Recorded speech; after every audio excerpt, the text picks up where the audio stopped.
If you like this video, don't forget to subscribe, like, share, and comment.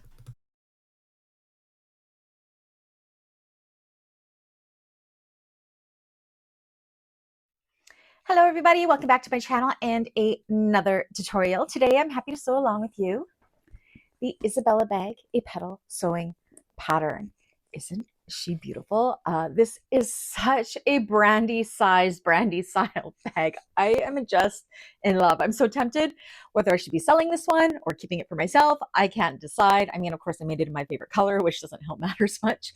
Let me show you some of the amazing features of this bag. So you can see here we have all of these decorative type elements. This pattern would be amazing for color blocking, if you wanted to do it in multiple colors, if you wanted to show off a print. There's just so much you could do to make this bag your own. So yeah, so we've got, oh, I just gave myself a thumbs up. Look at that. I don't understand YouTube sometimes. Anyways, we have a really nice decorative element here for your nameplate. Now these connectors I did do slightly different in the pattern. It calls for a metal connector here and here. I did not have any of those, so I just modified it and added in my own connector. I show you how I do that in the tutorial if you wanted to do that, or you can definitely go ahead and add those metal connectors as per the pattern. I just love how they come up on an angle. I think that is super pretty. On the back, we have a zipper pocket with overlay. The shapes and the angles just go with this so well. On the bottom, we have a really fun bottom here with some decorative top stitching.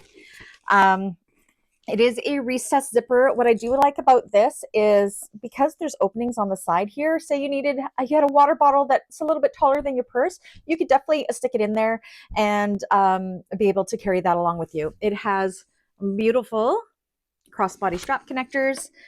Again, it's a recessed zipper. It's my crossbody strap. And then okay. So this one is finished as a drop-in lining. And this is why we do a drop-in lining. Seriously, look how big and wide and perfect that lining is. Isn't that amazing? We have two slip pockets on one side, a zipper pocket on the opposite side. This bag is just perfection. And you know what? It comes together so fast. It looks like it's a super complicated bag, but it is not at all. It is super easy to make. Not too many pieces. It's easy to cut out. I just love it. As you can see, she's a medium to large bag. So I'll keep this one for myself. I love it so much. Let's see. What did I use for making this bag? This is the Patina green from Galaxy Customs, the new line. Well, depending when you're watching this, from Galaxy Customs. I am just all about this vinyl right now. I love it so much. My lining is the waterproof canvas from Sew Yours. It is the best canvas. Melissa's canvas has ruined me for canvas for all time. It is just, I love it so much. I edge painted all of my raw edges from my overlays and everything with Giardini edge paint, which I get from Emmaline bags. If I had used cotton in this, I would have backed it with an SF101 or an EB Fuse Light, which is also from Emmaline bags. I did not need to do any of that because I did use waterproof canvas and vinyl. I do have some Decaville Heavy in the bottom, and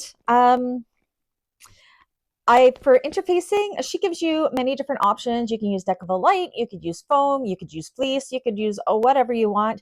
I actually used a Bouncy Firm from Serial Bagmakers. I love Bouncy Firm. I don't think you can buy it in North America. I just ordered a big bolt of it from Serial Bagmakers out of Belgium. But it is like a mixture, like if Decaville Light and foam had a baby, it would be a Bouncy Firm. It gives it that little bit of squish, but it sticks really well with not too much wrinkling. Yeah, I just love it. So that's what I interface this. So it's a very lightweight bag. It's not super heavy. All of my hardware is from Emmaline bags. My zippers and zipper pulls this time are from Serial Bagmakers. I ordered a bunch of matte black hardware while I was ordering my Bouncy Firm. So I just love. Like, look at that little teardrop matte black zipper pull. It is so pretty. Again, it is a drop-in lining. It is a super easy drop-in lining because it is a recessed zipper. Do not be scared of that. It is an arm saver, especially if you have carpal tunnel, because there's no turning hardly of this bag, and it skips a whole step. When you do the top stitch, that is like that final seam but you don't have to turn it out. You're just doing it all at the same time.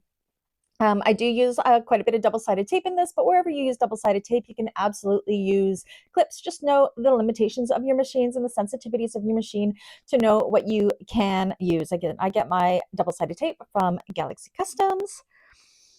What else? What else? Get this pattern. It's down below in the description. It is a must get. This will not be my last one. Yeah, I just love it. Anyways, thank you, Ivana, for allowing me to make this pattern. And how about we get to making this bag? You need some rivets, number 5 zipper tape, 2 swivel clasps, a slider, 4 rectangular rings, 2 D-rings, 4 optional strap ends, 5 purse feet, not 6 like I have here, you only need 5, 3 number 5 zipper pulls, a zipper end, and your nameplate. Now these are the 4 connectors that I have cut because I do not have metal connectors, so I cut 4 vinyl connectors 2 inches by 4 inches.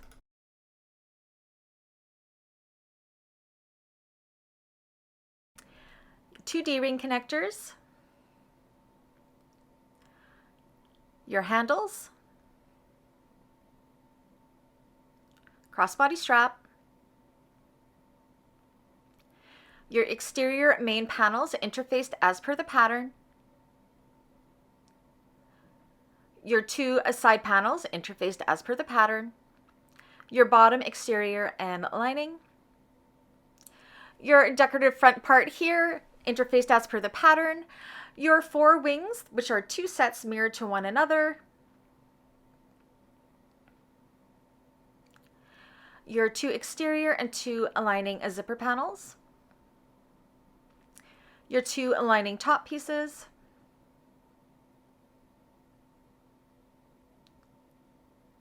your 2 lining main pieces,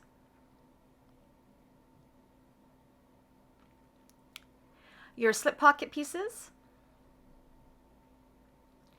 your 2 zipper pocket pieces with the overlays and the linings. Now I'm going to go ahead and do my handles and crossbody strap off camera. If you need classes on how to do those, they're down below in the description. So here are the 4 connectors. This is not part of the pattern. This is because I don't have metal connectors. I've drawn a center line. I'm putting some double-sided tape down the center and folding the long ends into the center. Then I'm going to top stitch down each of the sides with an 1/8 of an inch seam allowance for all 4.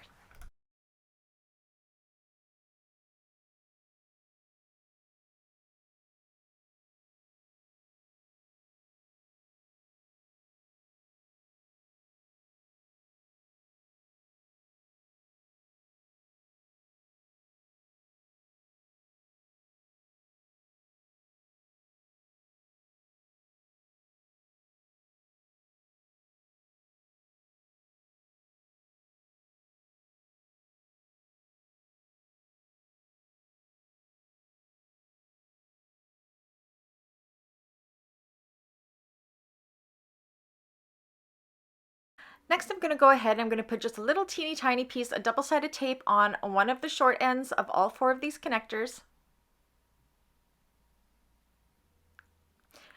Then I'm going to take my rectangular ring, I'm going to put it on and bring the connectors wrong sides together, sticking it with that double-sided tape, and I'm going to measure down from the fold a 1/2 inch and make a mark. Now for our wings, we're going to do 1 set here. You're going to kind of trim up this rounded corner close to the interfacing, but not too close to the interfacing. You will see why. I'm going to take some double-sided tape and put it along my interfacing, like so, down this side, as well as down this short side. And then we're going to end up folding the vinyl around the interfacing. So take your time to get it looking really, really good. You want to make sure all raw edges are folded to the back. So just stick it down to the tape like so. Bring that corner in. Make sure all those raw edges are kind of hidden. Kind of have to finagle it. Having an awl here might help a little bit to make it flat. And I'm going to take my mallet and I'm just going to kind of bang at that seam there just to kind of flatten that out and hold it in place.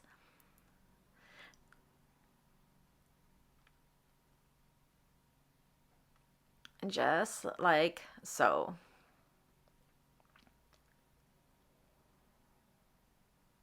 I'm going to trim off any excess. I'm going to do the same with the opposite side.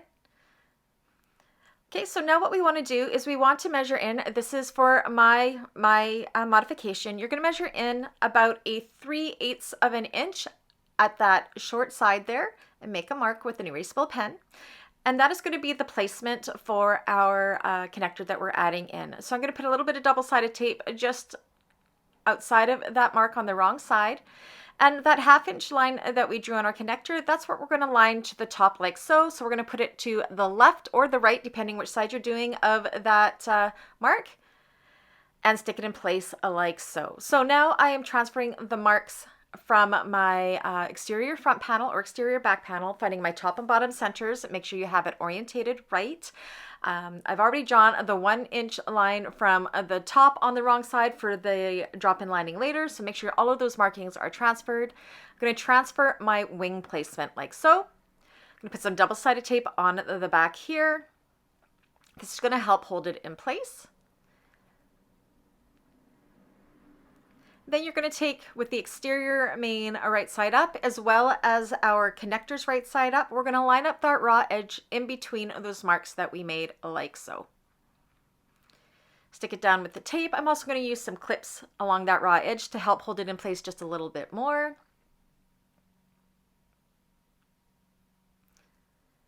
You can do the same with the opposite side with the mirrored piece.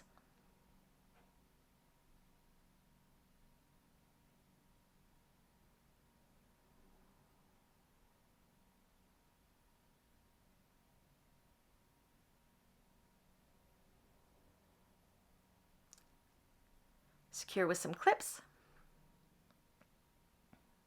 And then we're going to top stitch this in place for both of them. So we're going to baste the raw edge and top stitch the 2 finished edges and do the exact same thing with the back panel.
So that is the connectors done, just as easy as that. I've put some rivets in, backed with some scraps of Decaville Heavy for extra security.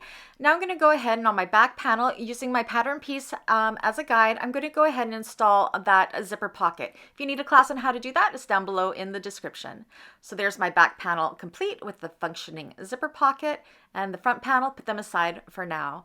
Now we're going to work on this name plate decorative accent here. So you're going to use the template piece. I've kind of cut it out like this, and I'm going to draw with a erasable pen, and this is going to be your decorative top stitching type guide.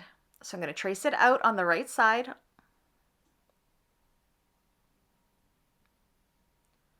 Just like so, and I'm going to go ahead and I'm going to top stitch all the way around those marks that I just made. I'm pulling my threads along and tying off in the back. If you don't do this, make sure you do backstitch well.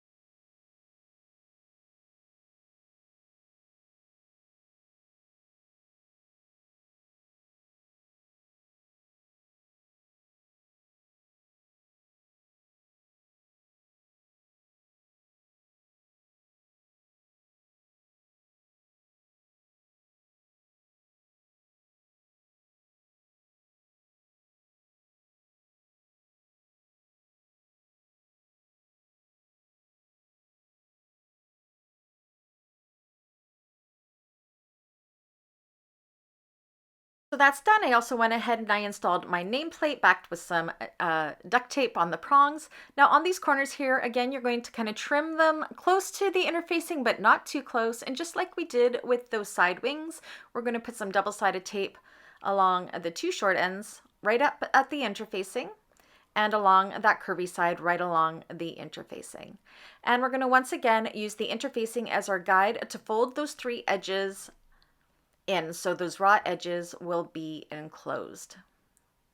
So kind of fold in, I found folding in these corners work the best, and then first, and then folding in the curved side, kind of just massage it around, getting a nice shape around the stabilizer, and then the sides.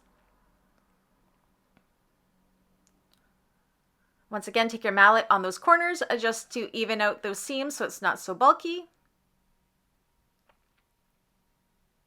Once you're pleased with that, you go ahead and grab your front exterior main panel. Now what we're going to do is we're going to put some more double-sided tape in the center somewhere just to help hold it in place when we're top stitching this. We're going to match up the top centers of this and the top centers of our exterior main piece and stick it down in place.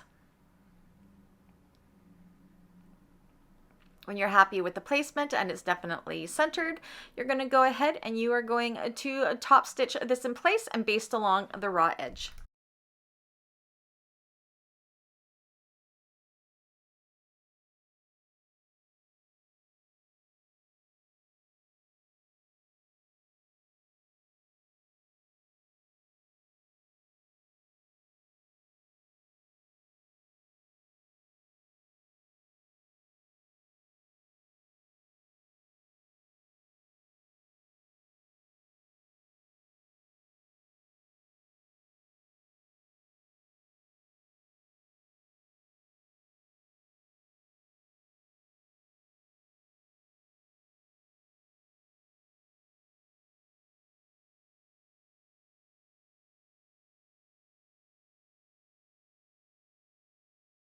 Our front panel done. Just like that, our front and back panels are complete. Now we're going to work on our D-ring connectors. So I have little scraps of Decavilla Heavy along the side where the D-rings will be folding over. I've drawn my center line. I'm using some double-sided tape. You can definitely use clips here if you prefer. I'm going to fold the long edges into that center line. Next, we're going to do some markings as per the pattern. I can't give out these measurements, so make sure you look in the pattern to see what these measurements are. From the side that I have my Decavilla light on, I'm going to measure up first as per the pattern, and then another line as per the pattern. You're going to do the same with the opposite one. What we're going to do is we're going to top stitch along there, and then on this other part here, we're going to top stitch with a wider seam allowance, which you will see in the pattern. So we will not be doing any top stitching in between those two lines. So again, here we're going around the outside here and across.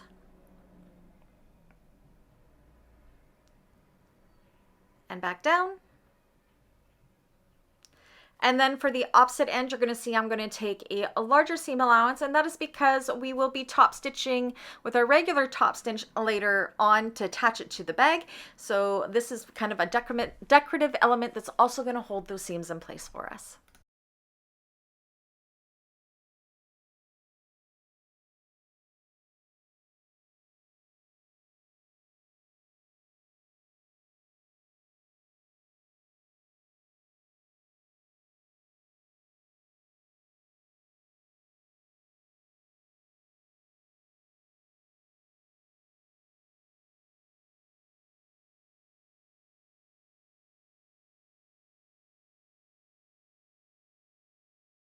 All right, so that's what that looks like done.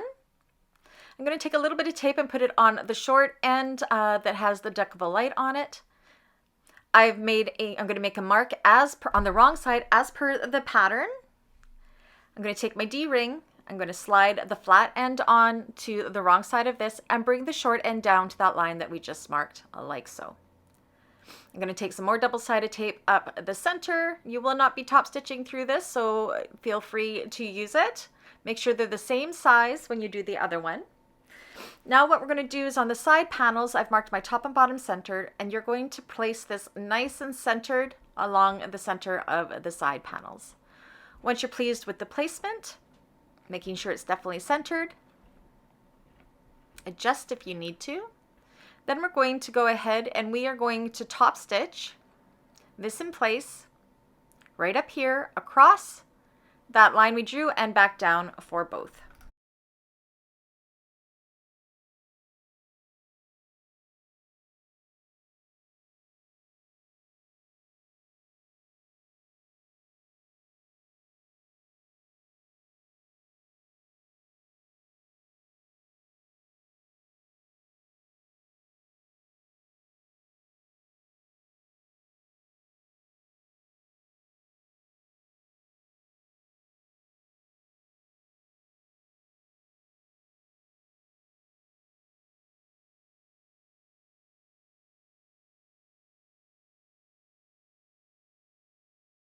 That's all done. I've already gone ahead and put in my 2 rivets backed with some Decovil Heavy for security.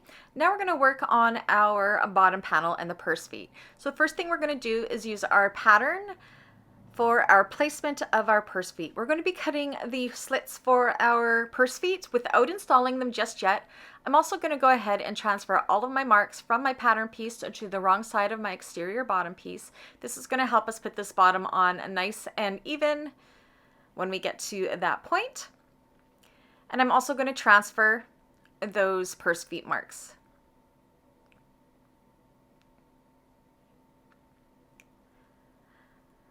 Now I'm going to take my X-Acto knife and I'm going to cut my slits for this. Depending what purse feet you're using, you may be punching a hole. Do it as per your manufacturer's instructions for this, but I'm just going to do my little slits. But we are not installing the purse feet just yet. On the right side of this, I'm going to just take my erasable pen and I'm just going to mark where those slits are so I can see them better, because we're going to do a decorative top stitch here, but we want to make sure that we do not sew where these slits are. So we're going to be starting and stopping just before those marks. I'm going to draw a line in between those marks in 2 V's. And these are going to be our top stitch guide. So again, we're going to top stitch this. We're going to make sure we're not top stitching through those little holes or slits that we made. We're going to be starting and stopping just before them. I'm going to pull my threads along to tie off in the back, go down here to the center, and then back up in my 2 V's.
Once that's done, you can go ahead and install your purse feet as per your manufacturer's instructions, and I like to go ahead and put some duct tape on the back of my prongs just to help protect my fabric and for extra security to make sure they're not going to fall out. That is the bottom panel done. Okay, so now we're going to put our exteriors together. So I'm going to start with my front panel and my side panel, and I'm going to line them up. Again, make sure you have your markings as per the pattern piece already done here to make it easier when we prepare this for a drop-in lining. You're going to clip this in place, right sides together. I'm going to go ahead and I'm going to clip the opposite side on at the same time just to save some time when I go to the machine. So that's one side clipped on. Gonna go ahead and do the same with the opposite side. Of course, when you're sewing this, you're gonna make sure that you're not accidentally sewing over the opposite side. You'll have them kind of flipped out of the way, like so.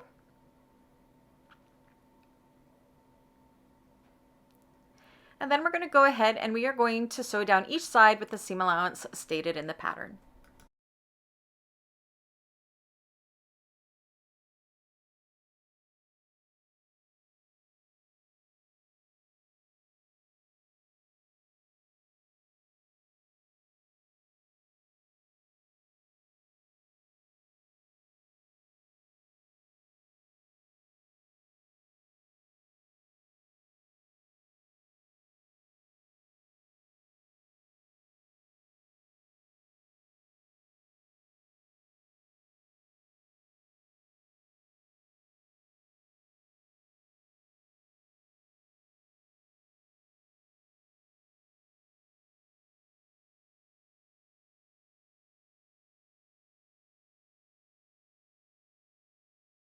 Is optional aside top stitching, so there's a few things you have to do if you decide to top stitch, keeping in mind that the last top stitch you will be top stitching in a tube.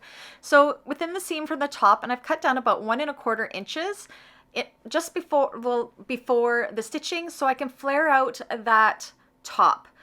Now, and then we're going to put the rest of the seam towards the side panel, and then we are going to top stitch from top to bottom through the side panel, making sure that that little section that we cut out at the top is flared out. And that's just to reduce a bunch of bulk for when we go to do the drop-in lining. So go ahead and do that. Again, you are top stitching through the side panel.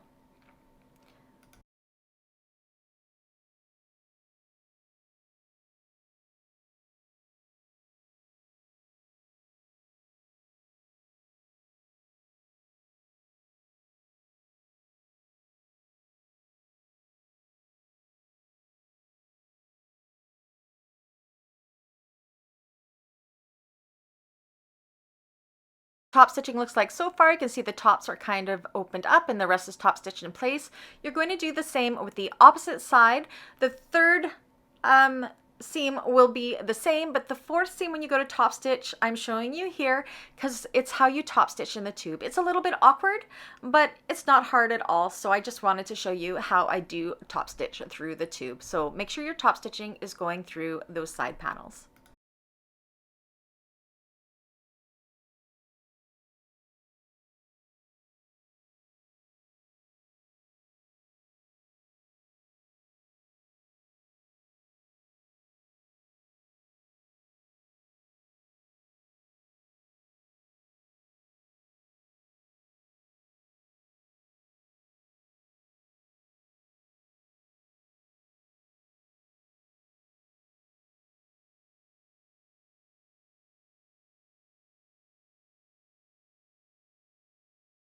So now that's what we have so far. Now we want to do our bottom. So I'm going to show you, because we kind of have an ovalish, rectangular, oval type rounded corner bottom.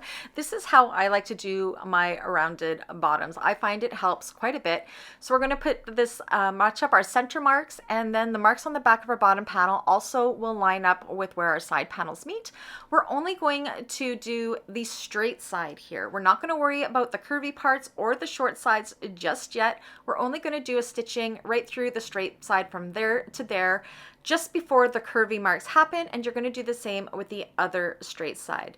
So make sure your stitching is starting before the curvy parts happen. I'm also going to go in with the second row of stitching 1/8 of an inch into the seam allowance after, just to give it a little extra security.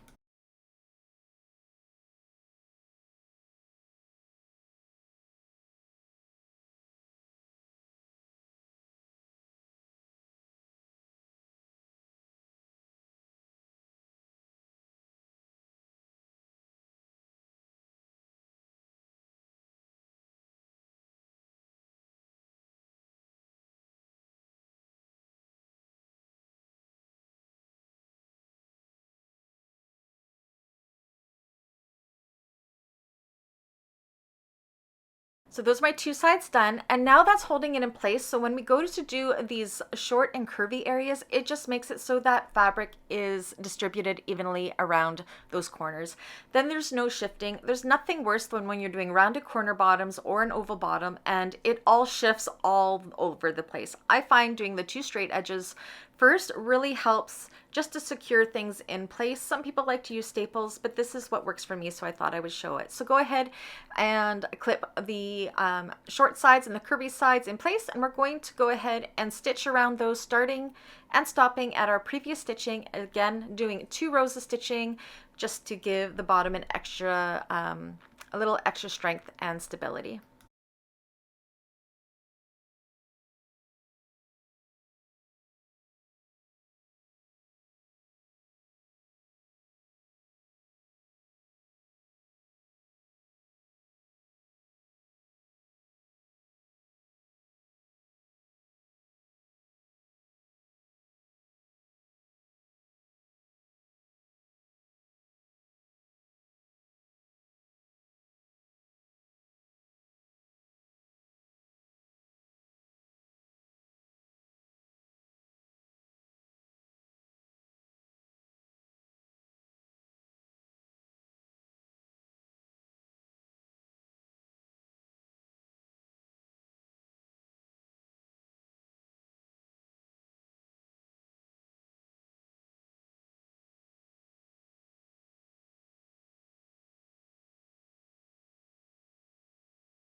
That is our exterior done. Look how good she looks. I'm going to run my finger along the seam just to make sure that it's all in place. I'm going to take my pinking shears on these corners. Do not cut where the connectors are, but you can definitely go ahead and trim up the seam allowance. Just an ever slightly amount, just reduce some of that bulk.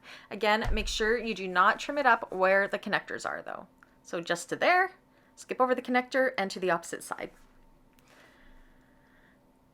Once you have those seam allowances trimmed, go ahead and turn your exterior right side out. This is the only turning you have for this whole bag. It is such an easy turn, as you can see. Push out your bottom seams nicely. Massage those seams in between your hands. She looks so good.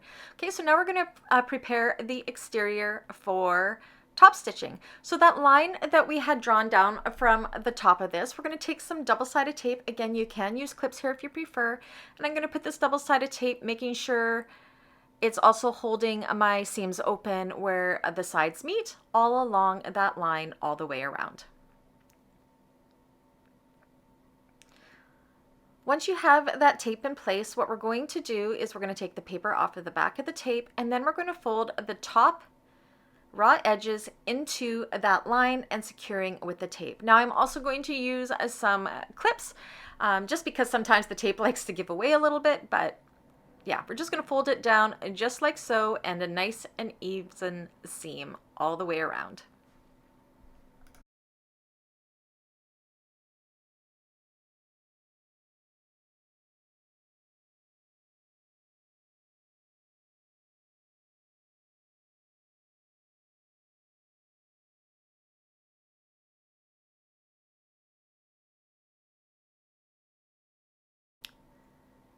Okay, so that is the exterior all complete and ready for dropping in that lining as soon as we get the lining done.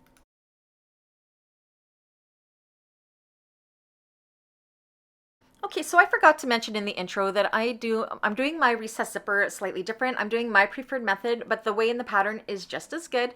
So I have my zipper tape here, no zipper pull on it just yet. I have the wrong side facing up, and on the right hand side, I am drawing a 1-inch line from the zipper. I'm gonna flip it over, and on the opposite side, we're going to kind of pinch and curve our zipper tape over and secure with some pins at a 90-degree angle. Do the same with the opposite side, making sure that they match up nice and even. It's really hard to see what I'm doing here because I am using matte black tape. I apologize for that. Go ahead and baste that in place. Then I'm going to trim up the little wings here so it's the same width as my zipper tape, and you can go ahead and pull your zipper tape apart. Next, what we're going to do is we are going to take our connector pieces, or our zipper panel pieces, and from the short ends you're going to measure in 3/4 of an inch on all ends of all of the lining and exterior pieces. And this is different from the pattern. This is just my preferred way of doing this. Then you're going to take some double-sided tape. We're going to put it along that line, and we're going to fold the short end to that line like that for all sides. You want to make sure all of these panels, once that's done, are the same size. Now on the lining piece, on one lining piece, you're going to measure in 3/8 of an inch from the left-hand side, and on the opposite one, 3/8 of an inch from the right-hand side. Now I am going to use a double-sided tape here. Feel free to use clips if you prefer. I'm going to put some tape across all the way to where we made that little mark on both pieces on the right side of the lining panels. So I got my lining panel right side up, and I'm going to take my zipper tape also right side up. So for this one, the zipper tape right side up should be curving to the left, and we're going to put the curvy part right at that line that we did, stick it down, do the same with the opposite side, but the curvy part will be going to the right, mirrored to the opposite piece. Then you're going to take your exterior pieces, put some double-sided tape or use clips all the way across, and we are going to put this right sides together with both of those lining and zipper panels. So we're going to be sandwiching the zipper panels, or the zippers, in between the lining and exterior. So again, these are right sides together. Make sure that they line up. If they don't, you can definitely go ahead and adjust just by pulling up that tape and folding it so they all match up. Then we're going to put on our zipper foot so we get a nice and straight and even seam allowance, and we are going to stitch across each of these, and then we're going to fold these wrong sides together like so and top stitch and baste all the way around. So we'll baste the raw edges and top stitch the 3 finished edges.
So this is what that looks like so far. Now we want to find the center of the raw edge, so you're going to fold it in half and make your snip. I like to compare my centers just to make sure everything is lining up, which they are, nice and perfect. Then we're going to take our lining panels. Now I already went ahead and I did my lining slip pockets and my zipper pocket. If you need classes on how to do those, they're down below in the description. So I'm going to start with my back panel, which is my zipper pocket. I'm going to take it right side up, and my zipper panel piece also right side up with the curvy going to the left for this part. I'm going to clip this in place, matching up those centers. Then I'm going to take my lining top panel piece here. Make sure you have already transferred the marking as per the pattern piece onto the top of that. We're going to bring these right sides together, lining up the bottom of the lining top panel and the top of the lining panel like so, right sides together. Clip in place, sandwiching that zipper panel in between. And then we're going to go ahead and sew across here as per the seam allowance in the pattern. We're going to push this up and the zipper panel up, and then top stitch through the lining with that seam pointing down towards the lining.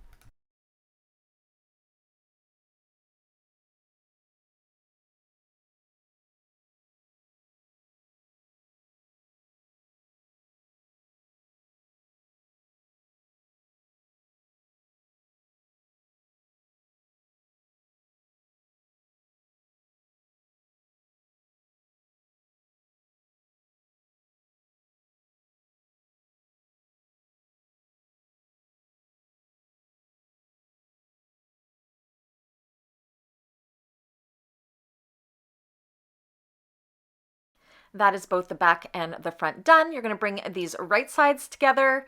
You're going to line up kind of where our lining top panels match up and place a clip so we have a nice and seamless line. And then clip all the way down to the bottom. You'll do the same with the opposite side, making sure your zipper tails are tucked inside and out of the way so we don't accidentally sew through them. Again, match up where our seam matches so we have a nice seamless line, and clip in place. And then you're going to go ahead and you're going to sew down these sides as per the seam allowance in the pattern. Like we did with the exterior, we want to prepare the tops for drop-in lining. So I'm going to cut the top corners at an angle without cutting the threads. I'm going to measure or make a little snip about 1.25 inches down, just so those sides can flare out nice and even. And then you're going to go ahead and install the lining bottom exactly the same way we did with the exterior. So that is our lining complete. She looks so good. You do not need to turn this one out. You can definitely trim down that seam allowance along that bottom if you like. And now we're not turning this out. We're going to be working on the wrong side like this. And you're going to do the same thing as we did with the exterior with the tape, folding that top part into that center line. Or not the center line, the drop-in lining line. Okay, so now we're going to drop our lining into our bag. We're going to match up our back centers like so. Clip in place. Make sure the folded edges are nice and even because we need to catch both of these in the top stitch. Go ahead and do the same with the front. I like to do this in quarter sections as it does help evenly distribute that fabric all the way around. Once you have that side done, you're going to match up your lining center seam with our center mark, just like so, of our side panels and here. And then go ahead and evenly distribute the fabric in between those quarter sections, taking great care that you're clipping them so the folded edges of the lining and the exterior are as even as they possibly can to prepare for top stitching. I'm no stranger of clips here. You definitely don't want it to shift. So if I was doing this on my flatbed, I would make sure my bobbin was really, really good, and I would top stitch from the inside here all the way around, but I am taking it to my cylinder arm, so I'm going to go this way. If you are on a free arm, you would do it exactly like how I am doing it here.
Go ahead and make sure everything was caught all the way around.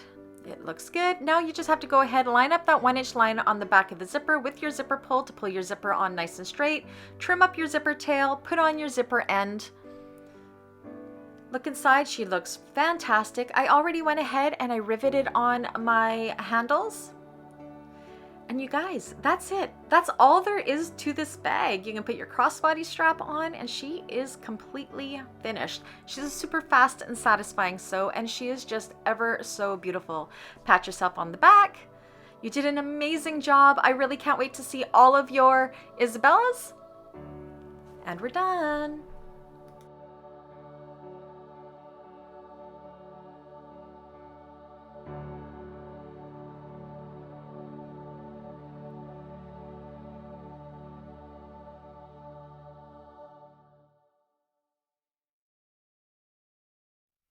All right, that's it. That's all. See, she's not a hard make at all, and she comes together really, really fast. I just love it. And again, she is the perfect size for me. I am a medium to a large bag girl, so I am just all about the Isabella right now. Anyways, if at any time you did like this video, please do give me a thumbs up. If you haven't already, please do subscribe. If you'd like to support the channel further, you could always buy me a coffee, and that is linked down below in the description. Go and buy this pattern. It is also linked down below in this description. Make sure you check out the membership side of the channel in case there's something there that sparked your interest. And until the next one, I'll see you guys again. Bye.